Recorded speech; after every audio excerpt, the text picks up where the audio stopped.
అందరు రండి, so called urban నక్సలైట్లని పిలుచుకుంటారా, మేధావులని పిలుచుకుంటారా, మీరు అందరు రండి, నేను ఒక్కరిని వస్తే పలానూరులో పోయింది, ఇగో పలానూరులో మీరు గిరిజనులను తీసేసిర్రు, ఇది భారత ప్రభుత్వం తప్పు చేసింది, ఐ విల్ ఆన్సర్ యూ అంటున్నా.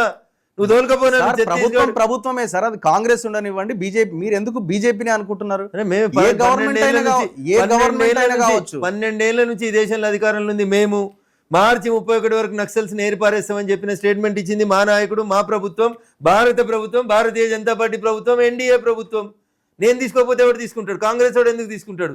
కాంగ్రెస్ వాడు నీలాంటి వాళ్ళని, ప్రొఫెసర్లను అందరినీ తీసుకొచ్చి ఆ కుర్చీలలో కూర్చోబెట్టి నెలకు లక్షలలో జీతాలు ఇచ్చి వాళ్ళ కొడుకులు మాత్రం అమెరికాలో చదివిమని చెప్పి యూనివర్సిటీలో ఉన్న పోరగాళ్ళని మాత్రం తుపాకులు పట్టుకోరు, నక్సలైట్లు పట్టుకోరు అంటే మిమ్మల్ని అర్బన్ నక్సలైట్లు అనకపోతే ఏమంటారు? బరాబర్ your urban naxalites. Those who are encouraging the people to catch the weapons, they are called as urban naxalites. Weapons పట్టుకోమని చెప్పే వాళ్ళని అనండి. నువ్వు టీవీలో ముందుకు వచ్చి తమాషా చేసి టీవీ మైక్ తీసేసిన తర్వాత నక్సలిజానికి సపోర్ట్ చేస్తే you are also called as urban naxalite. Of course చేస్తున్నావు కదా. ఎవరు మీరే. ఎక్కడ? ఈ తెలంగాణ సమాజంలో ఎక్కడో చెప్పాలి కదా.